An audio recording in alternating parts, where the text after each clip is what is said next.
bem-vindo ao Física em Box. Aqui, professor Carlos Mainardes, e na aula de hoje faremos uma discussão sobre a lei de Gauss.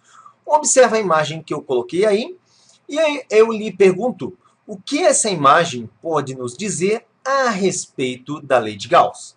Nessa imagem a gente vê ali uma porta, vemos uma janela, vemos uma cortina, vemos a imagem da janela projetada no piso e não há móveis nessa sala, certo? Bom, a lei de Gauss tem a ver com a seguinte situação. Observe a imagem da janela projetada no chão, certo? Essa imagem projetada no chão, ela é projetada em função dos raios solares que passam diretamente pela janela. Nós podemos ter uma situação em que nós não teremos nenhuma imagem projetada sobre o chão, como podemos ter, inclusive, essa imagem que aí você vê colocada, mas podemos imaginar que seria possível até uma imagem onde a janela seria projetada completamente na parede que está no lado oposto da janela. Seria equivalente ao Sol estar exatamente de frente para essa janela, certo? A lei de Gauss, ela trata exatamente disso, de como uma superfície e um fluxo elétrico podem estar um em relação ao outro. O que eu quero dizer, você pode ver aqui nesse slide. Então, nós vamos falar a respeito de fluxo elétrico. Então, o fluxo elétrico, ele corresponde à quantidade de linhas de campo que atravessam uma superfície. No meu exemplo, nós temos uma superfície de área A, existe um vetor que a gente chama normal à superfície, que ele é perpendicular à superfície, você pode ver ali que é o vetor colocado em vermelho. E esse vetor ele forma um ângulo alfa com o campo elétrico supostamente constante ali colocado. Bom, a primeira coisa que eu quero que você observe é o seguinte. Uma superfície de área a área é uma grandeza escalar. Mas aqui nós temos um artifício que é o seguinte.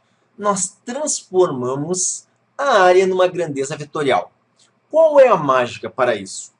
Bom, imagine que essa superfície, então, que tem a área A, e nós temos esse vetor normal à superfície, então, nós vamos chamar de elemento de área dA, que corresponde a um vetor. Isso é igual à área, que é um escalar, multiplicada pelo vetor normal. Esse vetor normal ele é um vetor unitário, portanto, seu módulo vale 1, e esse módulo 1 multiplicado pelo módulo da área não altera o módulo da área, porém faz com que a superfície tenha necessariamente um vetor perpendicular a ela, o que a gente chama de dA. O dA, que é esse vetor visto em vermelho, ele faz um ângulo com o vetor campo elétrico. E aqui nós temos um chamado produto interno de dois vetores.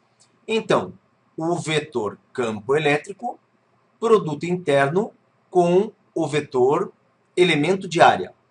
Isso aqui, então, sendo um produto interno, nós resolvemos fazendo módulo do campo multiplicado pelo módulo da área, vezes o cosseno do ângulo entre os dois vetores, que você vê aqui, que é o ângulo alfa, certo? Então, com base nessa ideia, observe aqui nesses 4 exemplos, onde nós temos um ângulo de 0 graus ou 360 graus entre o campo, que em todas as situações aqui ele é horizontal e para a direita, e o nosso vetor normal à superfície. Como o ângulo é de 0 graus, o que acontece? Cosseno de zero é igual a 1. Então, aqui nós temos um fluxo através dessa superfície. Aqui nós temos a normal, o vetor normal, contrário ao sentido das linhas de campo, onde o vetor campo elétrico segue o sentido da linha de campo. E com isso, nós teremos cosseno de 180 graus, onde isso é igual a menos 1. Bom, menos 1, isso significa que nós podemos ter fluxo, então, de sinal negativo, por causa daquele menos 1. Aqui o ângulo é de 90 graus e cosseno de 90 graus. A normal é perpendicular à superfície, isso aqui é igual a zero. Então, aqui nós temos uma situação de fluxo nulo.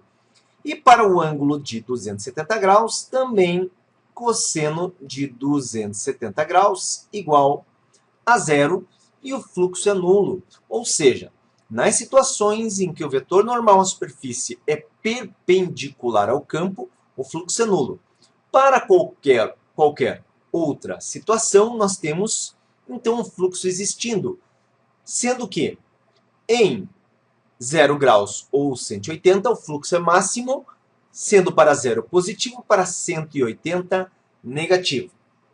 Bom, como que funciona a partir da ideia do fluxo elétrico a lei de Gauss? Carl Friedrich Gauss, esse senhorzinho aqui, um notável matemático, hoje em dia até conhecido como príncipe da matemática. Observe que os feitos dele foram notáveis. Aqui, ele já foi homenageado na Alemanha em cédula de dinheiro, homenageado em selos. O Gauss estudou na sua época de jovem, de adolescente, as obras de Euler, de Lagrange, de Isaac Newton, e tem uma contribuição enorme para a matemática, uma contribuição enorme para a física, certo? Então, por exemplo, na matemática, a ideia de números imaginários é devido a esse senhorzinho. Na física, a lei de Gauss, que a gente vai estudar e desenvolver aqui. Bom, o que fala a lei de Gauss? A lei de Gauss coloca, então, para a gente poder calcular o campo elétrico através de uma superfície. Então, nós temos tirado aqui do Wikipedia que uma superfície de Gauss, também chamada de superfície gaussiana, ou simplesmente gaussiana, neste contexto, é uma superfície fechada, tridimensional e imaginária, utilizada em eletromagnetismo para o cálculo de campo elétrico e fluxo elétrico através da lei de Gauss. Então, observa aqui, nós temos uma carga positiva. Como que eu sei que é positiva? Porque aqui não está aparecendo, mas as linhas de campo sempre saem das cargas positivas.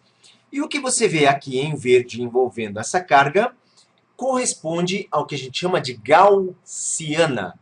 Aqui nós temos a carga só ali, né, aquele pontinho central, e a esfera é uma gaussiana. E esse quadradinho que aqui você vê é o que a gente chama de elemento de área. Esse quadradinho aqui tem uma área, Então, nós temos um vetor normal perpendicular a essa área. Esse vetor normal multiplicado pela área é o que nós temos como elemento de área, chamado de dA. E nós temos o campo elétrico que atravessa essa superfície. Bom, a lei de Gauss, ela relaciona a carga envolvida pela superfície gaussiana com o campo elétrico na superfície gaussiana, ou num ponto da superfície gaussiana. Bom, observa a seguinte situação aqui. Então, olha só. Nós temos uma superfície gaussiana S1 envolvendo uma carga, que é essa superfície em verde. Nós temos uma superfície S2, também gaussiana, que não envolve carga alguma. Nós temos uma superfície S3 envolvendo uma carga negativa. E nós temos aqui essa superfície maior S envolvendo as demais superfícies. Então, veja o seguinte. A superfície 1, ela, no caso, tem um fluxo elétrico que é calculado de que modo? o fluxo elétrico, tá? Na superfície 1, ou na superfície 3, ou na superfície S, ou na superfície 2, é calculado por fluxo, representado pelo φ, é igual a carga, vamos chamar assim, ó, englobada pela superfície, dividido por E0.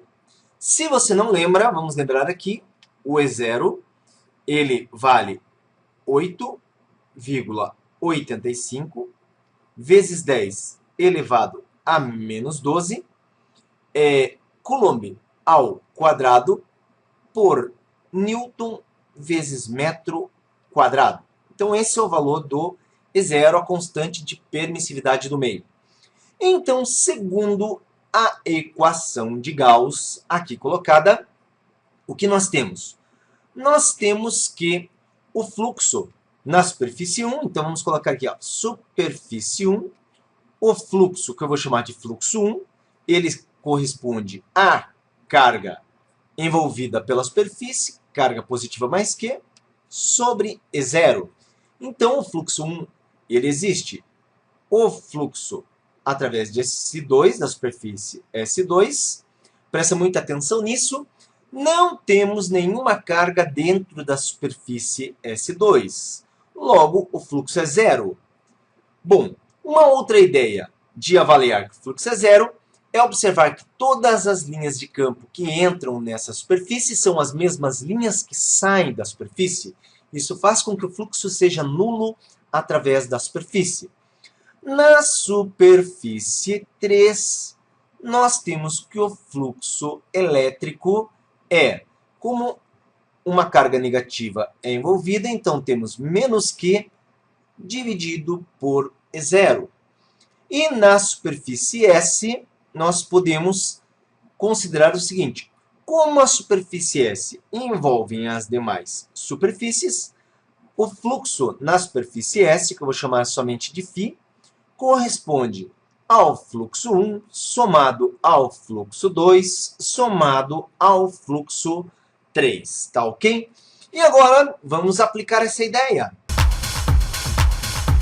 A figura mostra 5 partículas e suas cargas.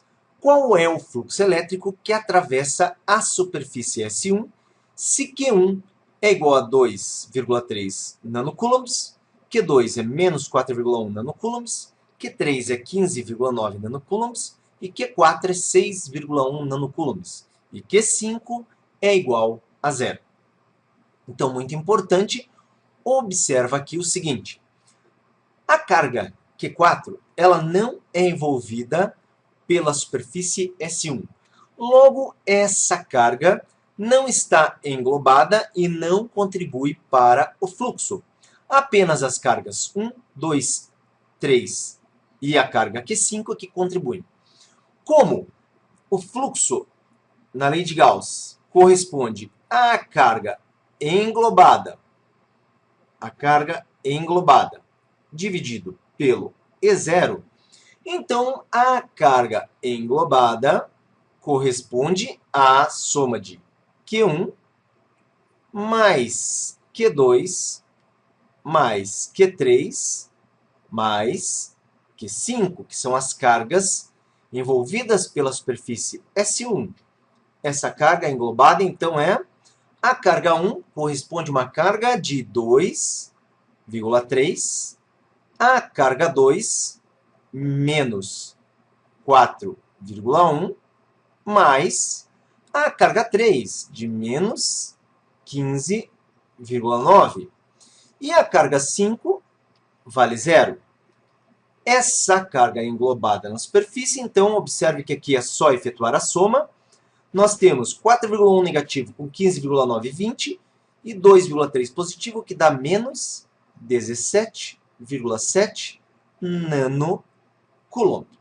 E agora podemos calcular o fluxo através da superfície, onde seria essa carga englobada dividido pelo E0, e o fluxo, então, é a carga englobada menos 17,7 vezes 10 a menos 9. Esse menos 9 sai daqui do nanocoulomb. dividido por 8, 85 vezes 10 elevado a menos 12. Olha só, nós temos um fluxo negativo através da superfície, porque as linhas de campo, então, em sua maioria, estão entrando na superfície S1, onde nós temos 2 vezes 10 a terceira Newton vezes metro ao quadrado por Coulomb. Tá? Então, está aqui calculado o fluxo através da superfície. Uma carga pontual produz um fluxo elétrico de mais 400 newton vezes metro quadrado por Coulomb através de uma superfície esférica gaussiana de 6 centímetros de raio com centro na carga. A letra A diz, se o raio da superfície gaussiana é multiplicado por 2, qual é o novo valor do fluxo? Então, veja só, fluxo positivo. Fluxo positivo significa que as linhas estão saindo da superfície gaussiana, logo, a superfície gaussiana está envolvendo uma carga positiva. A carga, então, é uma carga pontual. Vamos fazer um desenho aqui. Eu tenho uma carga pontual, eu tenho uma superfície esférica gaussiana, cujo raio vale 6 centímetros. Bom, o fluxo aqui, através dessa superfície, ele vale mais 400 Newton metro quadrado por Coulomb. A gente agora tem a mesma carga, só que a superfície aumentou. Olha, apesar da minha inabilidade para fazer esfera, considere tanto em um caso quanto outro que isso aqui é uma esfera. 12 centímetros. Gente, atenção. Bom, quanto vale o fluxo quando dobra o raio? Resposta, o fluxo vale quando dobra o raio 400 positivo newtons metros quadrados por Coulomb. E aí você olha, pô, mas peraí, como assim, professor? Gente, presta atenção. O fluxo, ele é determinado pela carga englobada dividido por E0. Então, apesar de ter dobrado o raio da superfície, a carga englobada continua sendo a mesma. A superfície gaussiana aqui é maior, porém o fluxo não é maior. O fluxo continua o mesmo, porque é a mesma carga englobada, certo? Então tem que tomar um cuidado, porque se aumentar a área, não confunda o que vai ser diferente na superfície de maior raio é o valor do campo elétrico, mas não o fluxo, certo? Determinar o fluxo elétrico através de uma superfície gaussiana cilíndrica que se encontra numa região de campo elétrico uniforme. Então, o campo elétrico tem essa direção horizontal. A superfície gaussiana aqui é um cilindro.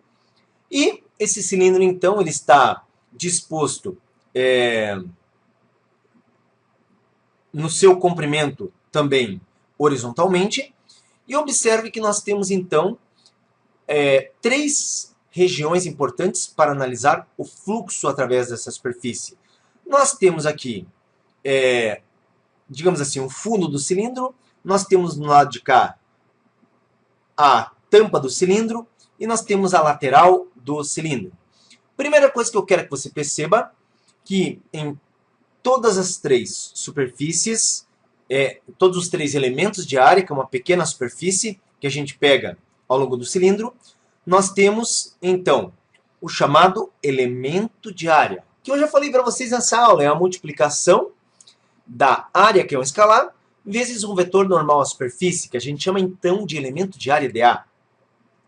E o que acontece? Veja só, o fluxo, então, aqui, olha só o ângulo, esse ângulo θ aqui, mostrando que são perpendiculares entre si, ângulo de 90 graus.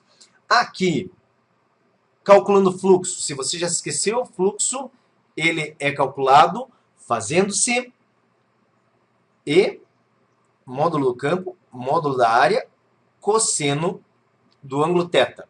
Nesse caso, cosseno de θ é a mesma coisa que cosseno de 90 graus, isso dá zero. Então, no primeiro caso, observe que aqui o fluxo é igual a zero. Mas na situação aqui mostrada, observe que o fluxo será... Bom, o fluxo nesse elemento de área, então, seria dado pelo quê? Seria dado por A, né? O campo elétrico é E, vezes a areazinha A, vezes o cosseno, no caso, de 180 graus. Isso aqui é menos E vezes a área A. Essa área A é devido somente a essa superfície pequenininha, né, no fundo. Então, se eu quiser saber o fluxo total aqui no fundo do cilindro, o fluxo vai ser a somatória de todos esses fluxos no fundo, certo? Que é essa superfície aqui, ó. Isso aqui é o chamado fundo para nós. Então, o que, que acontece? Isso aqui seria para nós igual a menos E vezes a área que a gente vê para o fundo. Agora, nessa situação aqui, me acompanha o fluxo, ele é E vezes. Esse quadradinho também tem, né? No caso, vamos dizer que ele tem área A, E, que multiplica A, vezes cosseno, no caso, de 0 graus. E isso aqui é mais E vezes A. Se a gente considerar que o fluxo, então, que o fluxo através da tampa é a somatória do fluxo na tampa, então, nós temos mais E vezes a somatória de todos os quadradinhos que podem ter aqui na tampa vai ser A. E o fluxo total, então, nesse caso, é menos E vezes A somado a mais E vezes A. O que nos leva, então, à situação de fluxo total igual a zero, certo? Então, tá aí, ó, fluxo total igual a zero. E aqui tem uma coisa muito importante. Antes de desenvolver esse cálculo, dava para saber que o fluxo daria zero por um motivo muito simples. Observe que dentro do nosso cilindro não há uma única carga. Não há uma única carga, então o fluxo teria que ser zero.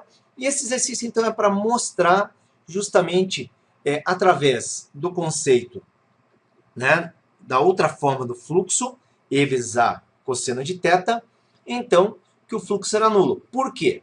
Porque, lembre-se, que se eu tivesse utilizado fluxo carga sobre E0, eu já teria comprovado de cara que o fluxo era igual a zero. Mas aqui a gente utilizou então a ideia do campo que atravessa uma superfície para mostrar também que o fluxo deu, no caso, zero para esse cilindro, tá ok? Bom, essa aula ela está terminando, você deve aí estar se perguntando no seguinte, mas espera aí, o professor nem mostrou nessa aula a fórmula, né? A equação de Gauss completa. Eu vou mostrar aqui, mas a gente vai desenvolver, né, pela equação de Gauss mesmo, usando as integrais, numa próxima aula. Então, só que fique registrado, tá? A equação de Gauss, escrita na sua forma aí completa, corresponde a integral fechada de E, que é o vetor campo elétrico, vezes o vetor elemento de área, que é igual à carga englobada, dividido por E0. Vamos dar um destaque aqui nessa equação. Vamos dar um destaque nessa equação. Então, está aqui, ó, a equação destacada, não utilizada nessa aula, repito, mas a partir da nossa segunda aula nós iremos utilizar. Se você gostou dessa aula, dá um like pra gente. Se você não está inscrito no canal, se inscreve. Se tiver dúvidas, deixa aí na área de comentários. E se gostou muito, muito demais, ou também se não gostou, compartilha e diz que... Não. Tem que gostar, né? Compartilha e diz que gosta, né? Então é isso aí. Aqui, professor Carlos Marantes. Aí você, foi muito bom ter você nessa aula e até a próxima.